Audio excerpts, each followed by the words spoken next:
First Man, directed by Damien Chazelle, the director of Whiplash and La La Land, follows famous astronaut Neil Armstrong, played by Ryan Gosling. Neil Armstrong finds himself searching for a greater purpose, a purpose that makes his sacrifices feel worthwhile, and that purpose just so happens to be landing on the moon. The film takes place in the 1960s and follows Neil Armstrong's family life and personal difficulties as well as his instrumental efforts to the United States successfully landing on the moon in 1969. As Neil Armstrong becomes more hardened by his life experiences, he attempts to put his expertise to the test with the Apollo 11 crew. Alright, so First Man was definitely one of my more anticipated films of the year, and that's because of Damien Chazelle. There are two great films he's recognized for, and that's obviously Whiplash and La La Land, and they're pretty much universally recognized as great films at this point. You guys know I love La La Land a ton because I mention it at the end of a lot of videos, mostly musicals and stuff along those lines, and it's one of my favorite ever, period. I just love that movie a lot. So considering Damien Chazelle set the bar so high for himself with his first two feature films, First Man carried some lofty expectations, not just from me, but from everyone, I'd say. I walked out of this one a little let down, not because it isn't good, but because it isn't great. The bar was set so high for Damien Chazelle with La La Land and Whiplash, like I mentioned, and First Man just sadly isn't in the same class as those two. First Man is a good, solid, well-made film, but it lacks the emotional impact to really take it to that next level.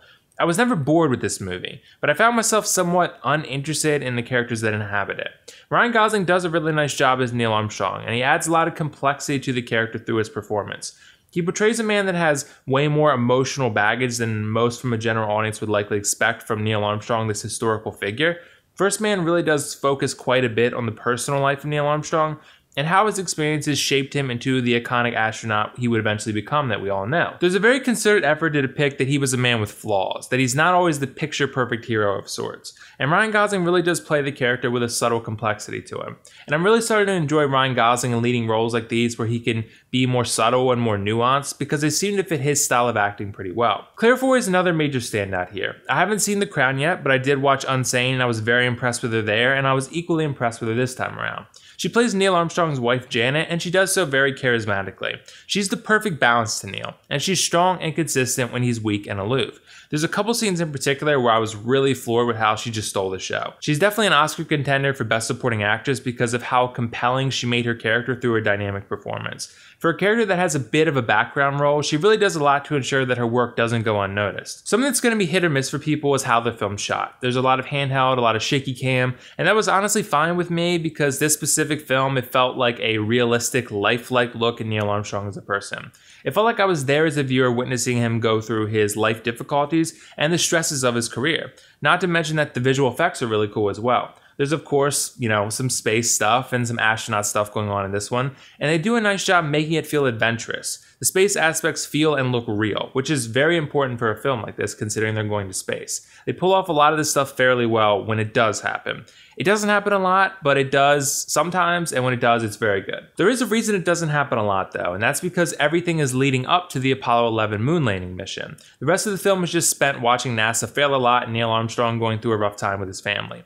The main problem to me though is that the film does almost everything well, but not much great. First Man often failed to evoke any significant emotional response from me because I never felt majorly connected to its characters. It tries hard to focus specifically on the familial aspect with the Armstrong family, and it never quite reaches the emotional heights I was hoping for. There's a lot of things that happen that should be sad, but they don't feel it because they aren't translated to the screen in a way that feels as sad and as impactful as the creators would like them to. In addition to that, there's also some issues with the other surrounding NASA events for me, because I had a difficult time truly caring about any of the other astronauts or even what they were doing for that matter.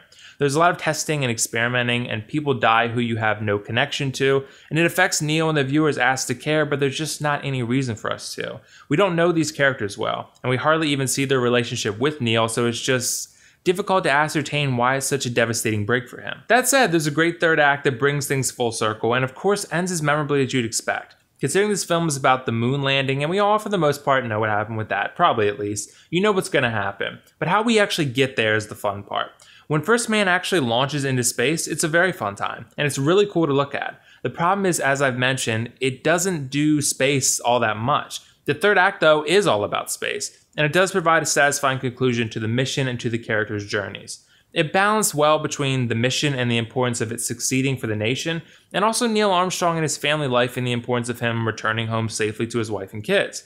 This is where the investment actually gets amped up. and you start to feel the tenseness and nervousness and even excitement. The third act really does tie everything together pretty well. So ultimately, is First Man a Best Picture winner? No, it might be a nominee if it builds enough steam, but I honestly don't think it's that class of film. It's not Whiplash, it's not La La Land, but it's still a good film that's worth your time if you're into space movies. As for the pros cons, for the pros, I think First Man is anchored by two really good performances from Ryan Gosling and Claire Foy, good camera work and CG, and a great third act and ending. As for the cons, the film often lacks emotion to take it to the next level, and the story isn't always super engaging or entertaining. I'm gonna give First Man an 8 out of 10 and recommend you check this one out if you like movies that focus on space travel and exploration. Otherwise, yeah, you can probably wait and catch it later. It's good, but not a must-see. So did you guys see First Man yet? What did you think of it? And if not, let me know why not. And also let me know your favorite between Whiplash, La La Land, and First Man. It's La La Land and then Whiplash and then First Man for me. Make sure to let me know your thoughts in the comments below though. Either way, this is WillFoxification signing off. See you in the next review.